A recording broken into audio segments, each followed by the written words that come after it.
first event occurred on March 11th, 2025. Our planet has forsaken us. She became fed up with our human atrocities and opened her mouth wide. And she let out a scream.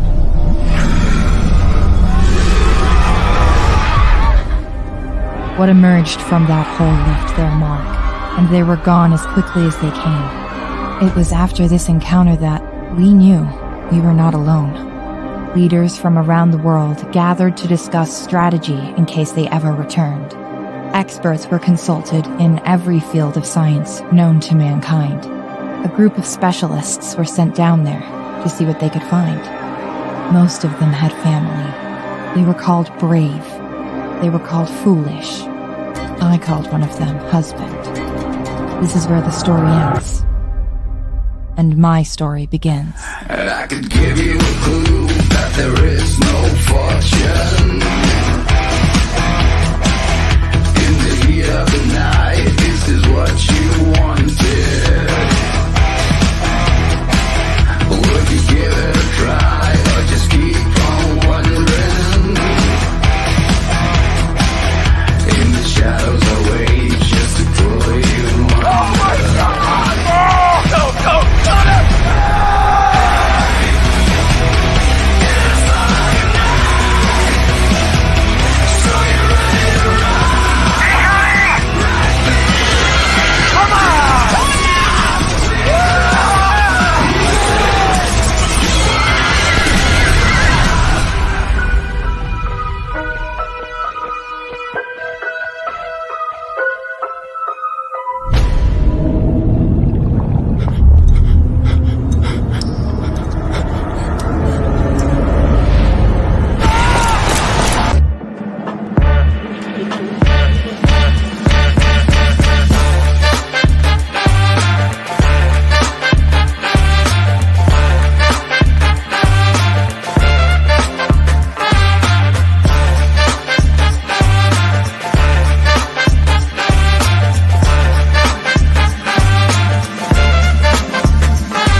Welcome to another episode. I am actually really excited to have Jonathan Hedrick on today. I don't know too many indie comic writers and people that are being as active. Like he is on Kickstarter and stuff like that, but he's also in the mainstream market, like with the companies he's working with, which is a challenge, and I'm sure it has to be aggravating at times. But man, he's stubborn, like the best creators are. Anyways, we're excited to have him here. I will let Mike introduce him. Jonathan has been very active in the independent comic industry. He has done a number of his own titles. He's published through Scout, Source Point Press, Second Sight Publishing, Freakshow Knight, Space Cadet, Hyper Aware, The Recount. How'd you get in with Scout? I had an opportunity at a convention to speak to James Pruitt, but I showed him some of the artwork I had and the concept of it, and gave me his business card, and he suggested I go on the website and submit it just like everyone else, can do. And I did so, and 2 weeks later, didn't hear back, so I followed up because that's what their website suggested. And then I got an email back, and they said, show us more, and conversations went back and forth for a little while, and then a contract was emailed to me. So now that was back at the end of 2019. So since then, I've signed 2 other books with them: Space Cadet, my all ages book on their Scoot imprint, and Quicksand, which just came out today. Do you do your own art? I wish. I wouldn't be so buried in debt if I could. But no, I hire out the artwork. Thankfully, I've been able to collaborate with a lot of fantastic artists like Deborah Lanchinese, who's the artist on Quicksand. I've worked with Stefano Carticelli a number of times. So I've just been blessed that amazing artists would work with me. You know, Are you paying these guys out of your own pocket? for the most part, yeah, yes. Upfront, you know, either upon pages being completed or half upfront, half later. But majority of them aren't doing artwork for free or waiting till. None of them are waiting for the royalties to kick in. That's for sure. That's just too long of a wait. But occasionally I can get one to wait until the Kickstarter's done, but that's far and few. Have all these books ended up in the black? Yes and no. I guess it all depends on the amount of stuff that you're gonna you know, get granular with and spending. So, for example, like Space Cadet, that book with Stefano and I paid him for the artwork. The royalties haven't matched up yet with how much the print run costs to make, so that one's still in the red. But I've been able to sell copies of Space Cadet personally, either through comps or additional copies that I've purchased myself with the creator discount. So it's like it's come back, but it's not like a rolling paycheck. Well, that one's a tough sell too, because it's an all ages book, and it's just Exactly. those are very tough sells. Yes, absolutely. What's Space Cadet about? So it's a one-shot story, 24 pages, about this little boy who really wants to go to the moon one day, and the kids at school kind of poke fun at him about that wish. And one night he falls asleep and wakes up on the surface of the moon, and a friendly astronaut gives him a tour and teaches him about how important it is to work hard and you know, do good in school and so forth. And one day he could be an astronaut as well. And it's just a gorgeous book. All pages are splash pages. It's not made to be read like sequential normal comic book story. Right. So we wanted to make it so it's a younger all ages, where they could open it up, and even if they can't read, they could still be like really drawn to the artwork and just be like, wow, look at that. And like grow into the book as years go on. And it's a beautiful book too. Is it all watercolor? It is. Yeah. Stefano did. Yeah. Yeah. Do you have a copy there, J.S.? I do. No, I do not. I'm really bad about too. Like if I have a book that I like, I either give it away or let have someone buy it. I might have one in arm reach. My table back there's a mess right now. But they have a big. I don't know if that's a Scout headquarters or if you have it, the big standee or whatever. Yeah, I have a big, like, it's like about a 5 foot cardboard cutout that I bring with me to certain signing events in case the kiddos want to take a picture with the Space Cadet. Yeah. Okay, I'm looking at it right now. Yeah, Stefano, he's done a bunch of stuff for heavy metal and everything, but he's also done. Didn't he just win a? Bram Stoker? Yeah. I think he's won twice, 2 different years. Wow. Yeah. Yeah, he did. He did one of the stories in my Nemo the Lad comic that is supposed to come out sometime from Scoot. He's great to work with, and I love the watercolor stuff that he does on there. Right. And I actually wanted to ask you this because now that you've done a few things and you're meeting, and kind of connecting with all these different artists, it's interesting as a writer. When you have to kind of pick and choose like the styles for the audience, I assume that you're kind of starting to run into that where you gotta really pick the right style for the story for the audience that you're doing it for, because you have contacts with a lot of different good artists now. Absolutely. And I wish I could hire them all, but I only have so many scripts available on top of so much, money to pay people for. Right. And I've had some people say, if you have a one shot, I'll do it for you for free. And we can Kickstarter. I'm like, yeah, but I don't have a one shot for you. Right. Yeah. So, and I have to say, tiptoe through the tulips as to, not come across as rude or it's like that's a great opportunity, but if I had a script available, I'd have to give it to someone here or there because maybe it just doesn't match your art style. Right, I yeah. learned with Stefano, for example, that I like keeping him to like a 4-panel maximum on a page to let him really get full throttle. If you start doing 6, 7, 8, 9 panels, you really lose what you can get out of Stefano. Not to say that he can't do smaller sequential artwork, but I think you get a lot more out of them with larger panels. We have Bronze Star launching next month, and Pat Broderick is the artist, and I gave him pages which were no more than 5 panels.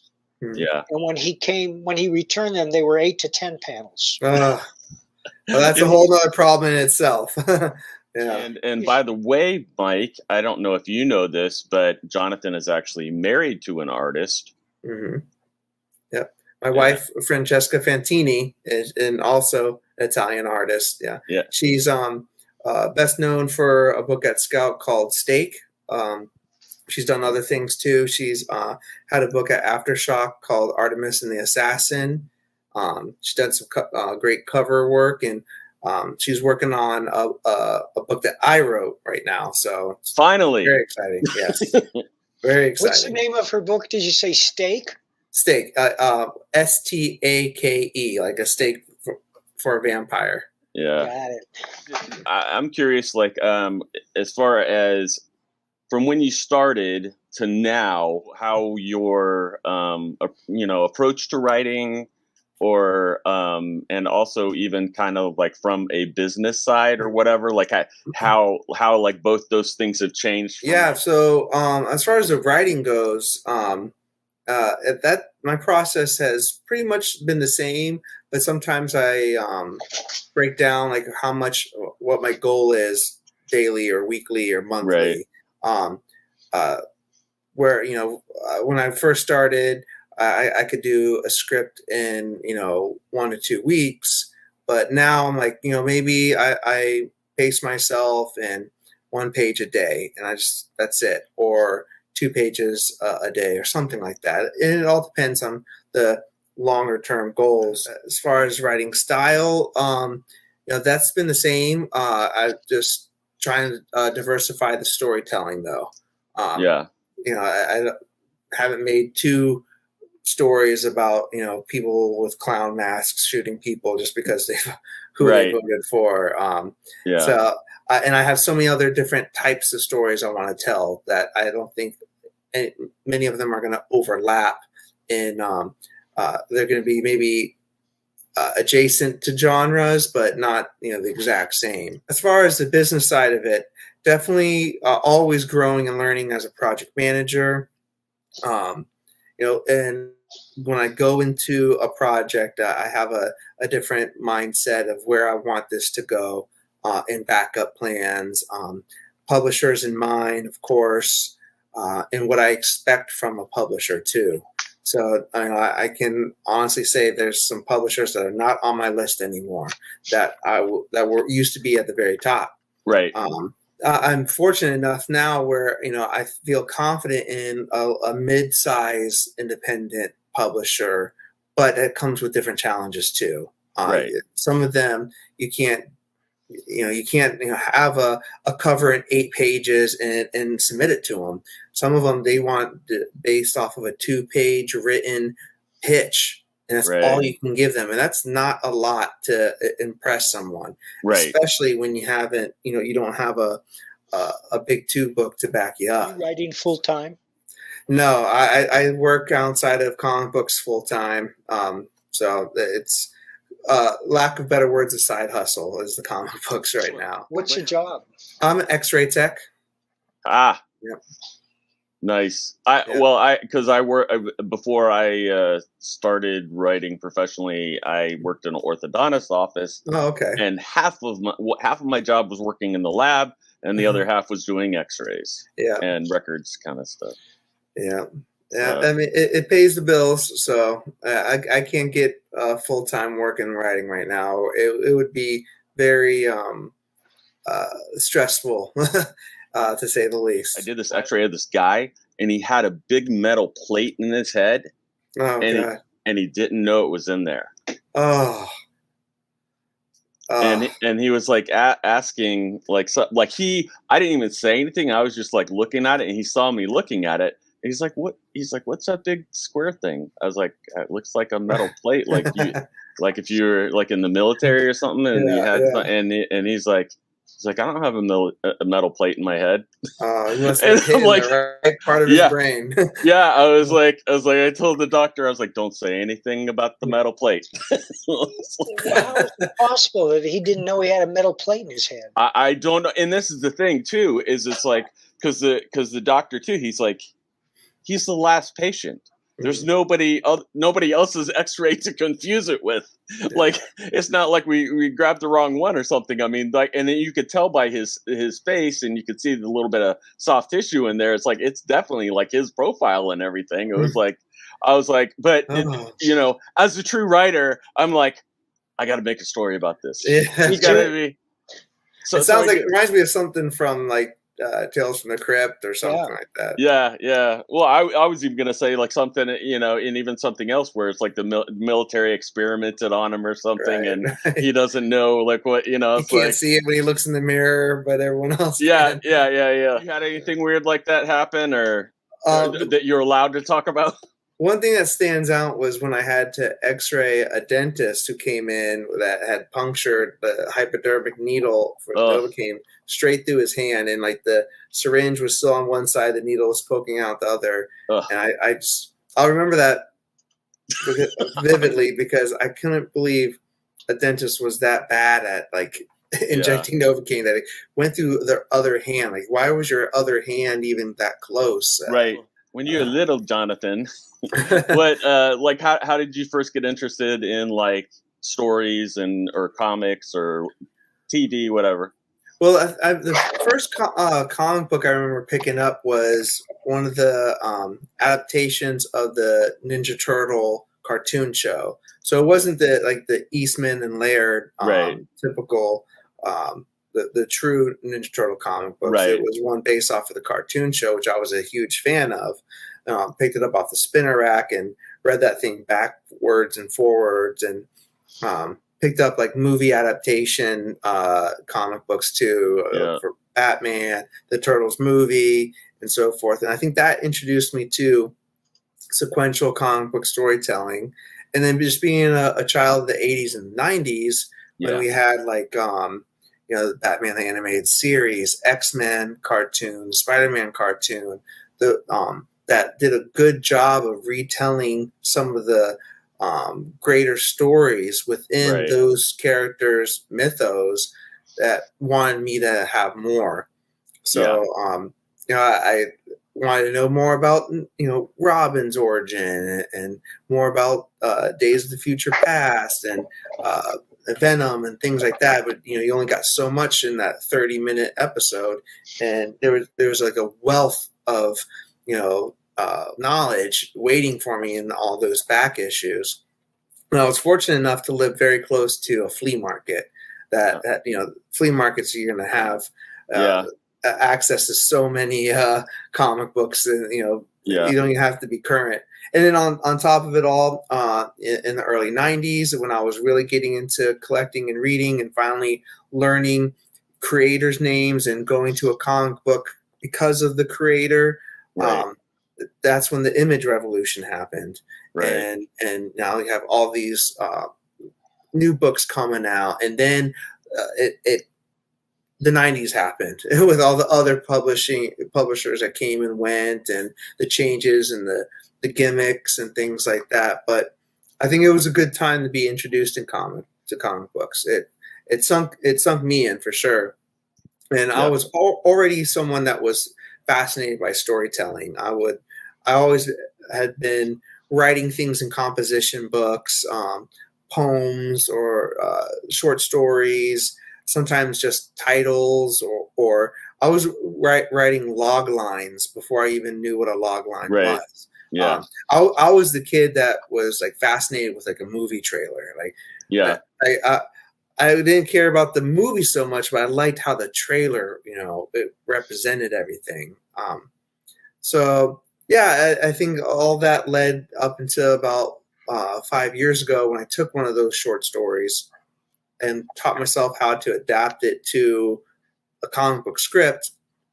Then I had the script in hand. I was like, well, now what do I do with it? And then I learned the process of the streamlined method of making a comic book. And once I figured that part out and realized how, possible it actually is, then I was hooked on that side of it. I'm like, okay, now I know I can make a comic book, have it tangible in my actual hand, make it something I can sell. Let's see where else I can go with this. You outline? Yeah, I outline and do my first drafts all by hand. I'm still analog on that side. So, and then everything else I type up afterwards. So my first, the script typed up is usually my second draft. You pretty much say that none of that has really changed. No, I did try to write one script without going to paper first. Right. And then I hated it. I didn't hate the script, but I hated the fact that I didn't have a paper version of a handwritten page. So I went back and hand wrote neurotically everything I just typed. I wrote on a sheet of paper just to have it. I felt I was able to sleep better at night after that. So now I still do it. Do a page. A printer? A printer? Yeah. Like a printer to print the comic books, or a printer? No, he means to print the script. Oh, yes. I can still print the script. Yeah. Yes. Yeah. But he's old school, Mike. You should appreciate that. I do. Yeah, I feel I can get more loose with pen and paper. I agree with you. I do a lot of writing by hand. Mm-hmm. You have like friends or even people that like your stuff or whatever that are like, I never have any idea what you're working on next. It's like every time I talk to you, it's like it's a totally different story. It totally is like they kind of want to put you in a box, yeah. and say do this, and it's like, I don't know. Like Mike's always been kind of all over the place from when he. My stories choose me. That's debatable. They're definitely, but it's definitely like all over the place. Have you had any of that, Jonathan, where you've had people where they're like, "Gosh, man, just stay in one lane"? Well, I have several times like listed off my catalog, right? And we're saying, all right, here's the name of this one. This is what this one's about, and people are like, "You're all over the place." You got this violent. Political thriller, then you have an all ages book, then you have the slice of life, then you have the zombie book. It's like those don't coincide very well. And like that's what I like about it. I do a signing and I have a variety of different things. So if you don't like that, well, what about this? Right. I do a lot of commissions, which Mike has found new sides of himself through doing commissions. Yeah. But I think that's honestly like for a lot of writers and creators, I feel like that's the thing. I mean, it's like these are all like different sides of us, right? That we're expressing. Granted, people who stay more in one lane tend to make more money, because it's more commercial. Not always, but right. I don't know. I would question how happy they are, though. Exactly. Yeah. Because if you're just being a product. I'm adapting a series of novels now into graphic novels. John Ringo is the writer. He's a science fiction guy. It's military science fiction. Mm-hmm. And those guys came to me. But when I adapt a novel, I pride myself on not using any of my own language. I try to make it as purely the writer's version as possible with visuals. Yeah, that makes sense. Mike did the he wrote the which a lot of people really liked a lot. He wrote the Heir to the Empire. Heir to the Empire comic adapt. Yeah. How do you feel about that? Would you be interested in doing some adaptations or? Yeah, absolutely. I would love to take a shot at that. One of the things I liked when I was a kid was reading those right comic book adaptations or even the novelizations. I remember reading the novelization of Batman Forever before the movie actually came out. Right. And I was reading it and I was like, oh man, I hope that this actually This is going to be so good. It's so good. Who wrote the book? I think it was Chuck Dixon. It was either Chuck Dixon or Peter David. Yeah. Somebody that's really good that can actually write. Right. Or it may have been Denny O'Neil. I know he was doing a lot of novelizations back then. Denny was my editor. He was fantastic. I wish I could have got a chance to meet him before he passed. Yeah. But yeah, I think you're able to do different things in those in different mediums. You know, some things work better in movies than it would in a comic book, and vice versa. It's funny you mention that because comics are they're what you make of them. And the persistence of horror comics fascinates me because I got to tell you that comics are the worst medium for horror there is. Because no matter how horrible the situation or the picture, it's just a picture on a page. You can always turn the page or set it down. Yeah. A novel, you can't because it'll grab you. And a movie, you can't because they control the pacing. Yeah. Most of all, the sound. I mean, you don't understand how important sound is to a horror story until you see it well used in a movie. Yeah. Like The Haunting, the original, which is done in black and white. Yeah. And there's no grisly, there's nothing in there that's violent on screen. It's just the sound alone will terrify. Yeah. That's just enough. Yeah. Yeah. It'll be interesting to see how Quicksand goes over. I hope well. It's a great comic book for those that like grounded sci-fi storytelling. You know, we think of sci-fi and we think, you know, Star Wars, Star Trek, something in outer space, but science fiction can happen on Earth too. You know, it doesn't always have to be in outer space. So, what would you compare it? What would you compare it to?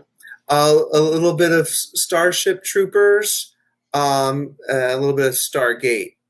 Yeah, both are very. There's a space component to them, but it's on the ground for the most part. Yeah. Have you read Starship Troopers? No, I've been meaning to. That's one of the ones I've been meaning to read since I saw the movie. Yeah, it's a very good movie. Yeah. What about the book, Mike? The book is one of his best. Yeah. Just want to make sure. Since you were talking about the book, I was just making sure that. Yeah. I've read a lot of Heinlein. I read all the classic science fiction when I was growing up. I haven't read science fiction in a long time. I'm drawn to crime fiction and historical fiction and straight history. And I'm lucky I read a book a month these days. It's hard to pick up a novel or a regular prose book lately. Time is limited. I have a bedroom book, a bathroom book, and a kitchen book. That's a good way of doing it. Yeah. Chip away at it when you can. Right? Like whatever I'm working on, like it's really hard to entertain myself with the same medium that I'm working in. So when I'm writing comics, I'm generally not reading comics very much. And it's like if I'm writing like a short story or a novel or something, I'm really not like reading. And it's not because I'm not afraid. It's just it's not entertainment. It's like work. Because it's like that's where I'm at when I'm in that genre or whatever. But especially with like TV stuff, like it seems like they can't get over the Hunger Games. Like there's so many like kind of like Hunger Games knockoffs TV series like all over the world, from all these different countries, including America. It's like it's like everybody's on this island and they're all getting picked off one by one, and preferably they're all young, and like it's like what's a variation of the slasher film? It's like it's Friday the 13th. Oh yeah, I know you're looking forward to Meg too. Yeah, it's just gonna be fun, Mike. Yeah. It's gonna be an Indiana Jones movie. I hope so. I have a little bit of insight to some of the behind the scenes stuff since I do stuff with Steve Alton, and I did the Meg adaptation for the novel, which is brilliant, by the way, and a lot better than the movie. Yeah, well, and that's what and he has said that too. But at the same time, too, like Mike, you've had so many things that have been talked about becoming movies or TV shows. It's like it's a miracle when it actually happens. Yes. So like Steve is very grateful to have anything on the screen, you know, and that's his thing. He's like, man, I've been working at this for so long. He's like, I kind of hate it when people bash it. He's like, I get it because they're like my fans and they like my story, just like if they did Quicksand and they totally changed everything about it. Right. You know, I'll tell you, the cast was like so freaking excited. Like after they got done filming, I mean, they're like, this movie is gonna be like, I mean, they were hyped up. And some of the last times where I actually heard that kind of like behind the scenes from like a cast and stuff was like when the first Iron Man movie came out. Are you talking Meg 1 or Meg 2? Meg 2. I don't know that. I hope Steve isn't watching this. I don't know that I'm going to see it in the theater. I would love to. I don't blame you because he can get it at home. They start streaming this stuff as soon as it's released. I know. Yeah, well, now that they're making the TVs bigger too, it's like you can have your home theater. Right. So if you had one of your things made into a movie or TV show, which one would you?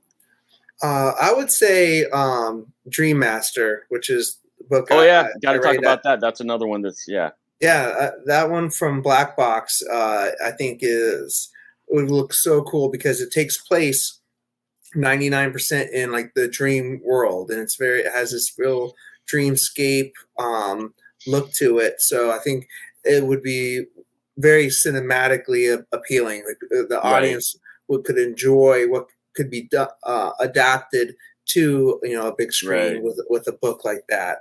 So yeah, that one I would push the most. Tell us more about the story for that. So Dream Master is about this unsung entity who protects us in our dreams from our nightmares.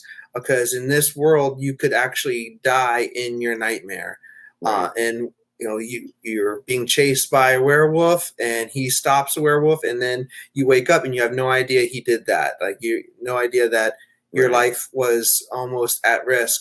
So I pitched that book a lot as imagine Freddy Krueger, but a good guy. Right. So that's like the elevator pitch for that book. So issue 5, I believe, landed in comic book shops today after many pushes. I think it started off as being a March release, but that ends the first volume. I've already written the second volume for BlackBox, and they've given me a green light to write the third volume, which is really great because BlackBox, that's hired writing. It's not my IP. I don't pay for the artwork. I get a page rate, and it goes to the direct market. So what good deal for me. And is it going to be the same art team and all that on the other volumes, or that's the plan? Yeah, I think that's what we're waiting for. Luigi Baricelli, the artist on the first volume, I think he just had to take a hiatus for another project, but then he'll be back up and running for the second volume. And that has really good art and everything too. Oh, he's so fantastic. The amount of detail he puts in every square centimeter.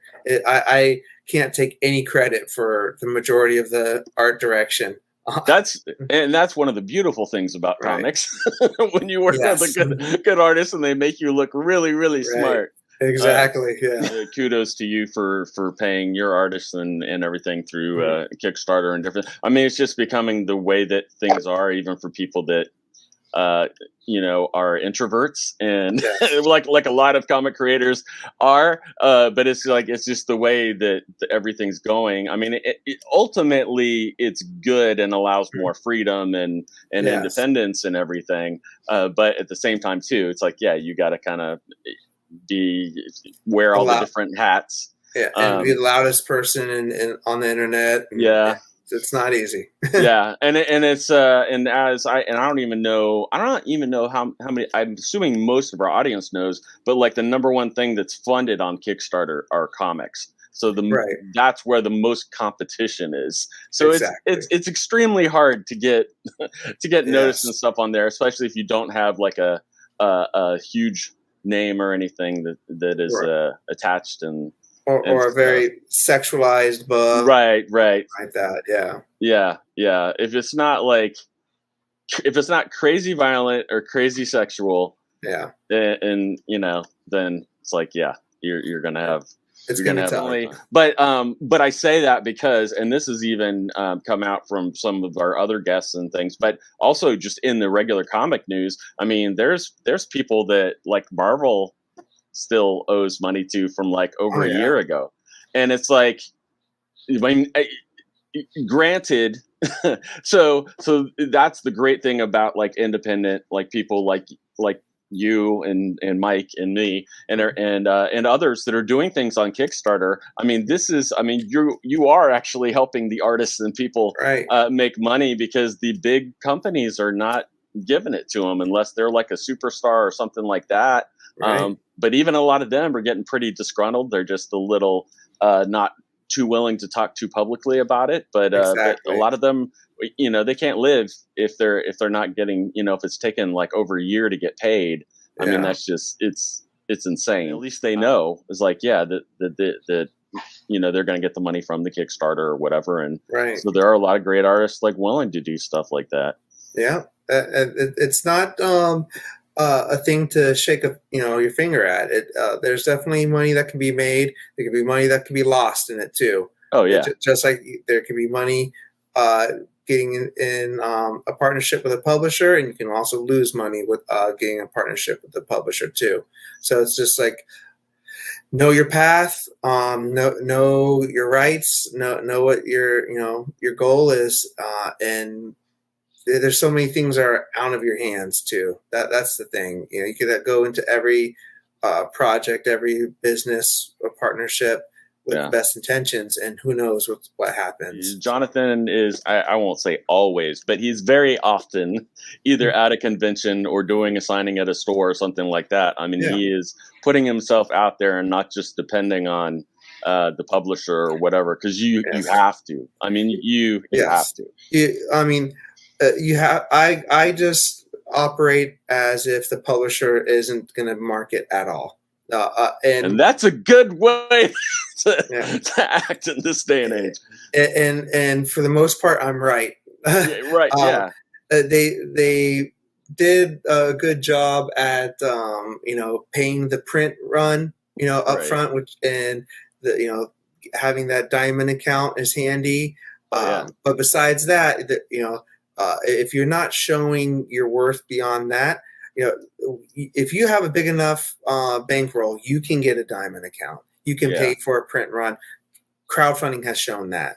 So what else are you going to bring to the table besides, taking 50% of my royalties after your print cost has been made up for? So that's why I'm constantly I'm out there. I have 2 out-of-state cons in June, and that's costing me travel, air, hotel, time off work. I'm going to be in Philly the first weekend of June. I'm going to be in Charlotte, North Carolina, the third weekend of June. Those are big trips, and granted it's going to be fun, but it's also, that's work. That's not, me taking pictures all over Philly and and sightseeing where Rocky was the entire time. Right. But it's me like getting in, getting out, and hoping I made enough to make the trip worth it. I can't even bank on the trip being in the green. I just, was it enough back to do that? And did I make enough contacts? You going to buy a table? No, that's the thing. I'm not buying tables at this point right now. I'm emailing and putting myself out there to the showrunners and saying, can I be a guest at your con? This is what I bring. These are my credits. My wife usually comes with me too. She's an artist, her credits, and we kind of like sell ourselves that way. Like we'll get to your con, just give us that $300 table for free. We'll pay the $600 flight to get to you. Can you give us that 6-foot bingo hall table for free? Right. Yeah, like you said too, it's a lot easier to sell the Space Cadet comic. Like you have stuff that sells easier in person, right? When you can show it, and that actually looks really good. And there are certain. It's interesting because I have looked at different things different certain art styles, and some of them, like, yeah, it's just like it doesn't look that great digital, like on the screen, but like when you can show people in person, it makes a huge difference. And honestly, that was one of the reasons why I wanted to have Jonathan on, because it's like, because he's working for it. Like he's not just doing it and interested in a lot of the same different like crazy wacky things that Mike and I are, but he's, you know, he's actually putting the work in and going around and doing what he can and doing you know, on top of having the day job and stuff. And that's, you know, that's what I want a lot of the people that want to do comics and stuff to realize, that they're, you know, because it's work, and if you're gonna really do it well, you have to put the work in. And you're not like a big sales guy. Like I'm not. I'm not the guy that's standing in front of the table putting the comic book in other people's hands. I make eye contact constantly with people, and you know, if they actually stop and look, you know, I'm like, my little spiel is, I wrote every comic book on this table. If you have any questions, I can explain anything further. I can talk about, you know, what that book's about, what it costs. Yeah. And go about, you know, for window shopping. But I cannot. I don't want to. I've seen that. I've tabled next to those people that are like, you gotta buy this comic book, and you have to buy the 3 variants for it too. Yeah. No, they are. I have a friend named Ron Fortier. And Ron's a Vietnam veteran. I mean, he's no spring chicken. But he's put out so many books under his own title, which is Airship 27, that he completely covers the table. And we're talking about 24 titles. And he's just naturally gregarious. And he starts talking to anybody who stops there. And I think he makes a sale to 90% of the people who stop to look at his table. Yeah. Some people got that gift, too, that they could sell, you know, a ketchup popsicle to a woman in white gloves, you know? It's part of it, going out there. And I get a lot of joy out of it too, you know, not just making the sale, but when I even see someone that comes to a show that brings the comic book, like, oh, I'm so I like this book. Can you tell me more about it? That is what it's about. Because I remember the first time I met creators that I knew of, and I had good interactions with some and bad interactions with some. And I bought more of the comic books from the people that I had good interactions from. Yeah, and it must have been really cool the first time somebody brought one of your comics in for you to sign. Oh yeah, always very exciting. Yeah, it's very flattering and also humbling experience. So, and then there's the first time when someone brings a stack and you can tell it's just for resale. Yeah. Like, all right, this guy does it.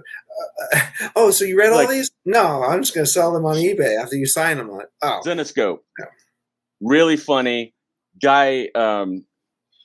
The like owner of that and some other people, they're all like out to dinner with this other guy, and he's like, man, like, and the guy's wife or something like that was there, and there were some other like comic professionals there, like professional artists and writers and everything, that worked for other companies and things. And he's like, man, Zenescope, like, I love you. He's like, I have every single one of your issues. And then he's like, which one is like your favorite story? And he's like, I don't read them.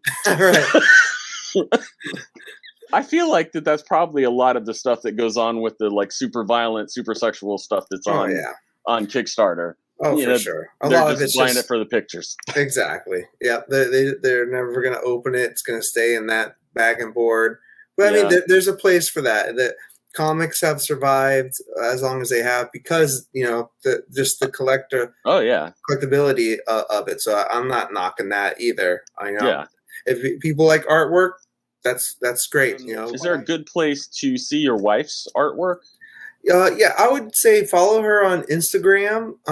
She's very active there, and she has a link to her portfolio too, her the website. That she has some different things on, but yeah, follow her on Instagram, Francesca Fantini, and she's always promoting herself well. So it's a good place to see all of her artwork, and she'll post things that are for sale when her commissions are open too. She'll promote that. So, are you selling stuff on your website too, or do you yep. just have links to other? I have a web store on my website. Yep. Yeah. And so I kind of just put things up sporadically on there. Do sales from here sometimes, but there's also links on my website to the publisher's web stores too. So you can get to the Recount web store on Scout. You can get to Dream Master's web store on BlackBox Comics and so forth. Yes, I have a Substack. Yep. The bi-weekly email newsletter. Just kind of talk about whatever, I've been writing and some of my other interests here and there. Just a fun little thing to do. It's also another form of promotion too. Yeah, and it's a good way for them to keep up with when you are going to have a Kickstarter, exactly, or an appearance or whatever. But yeah, it's definitely good to give them a heads up for. Some people still like email newsletters. There's still a strong. It's really weird. There are people that do. Yep, I think it has to do a lot with just how crowded social media is. If you get someone in a 5-minute read of a email newsletter, there's nothing wrong with that. Yeah, it's doing better than me. I keep trying to make myself do that. Well, I got a wife that reminds me. Yeah, I'm sure it's not easy. Okay, well, it was great having you. Any last things that you need to share? Anything, or you? No, I think we covered a lot. I really do appreciate you having me on. I thank you both. Thank you, Jonathan. You're welcome. The first event occurred on March 11th, 2025. Our planet has forsaken us. She became fed up with our human atrocities and opened her mouth wide. And she let out a scream.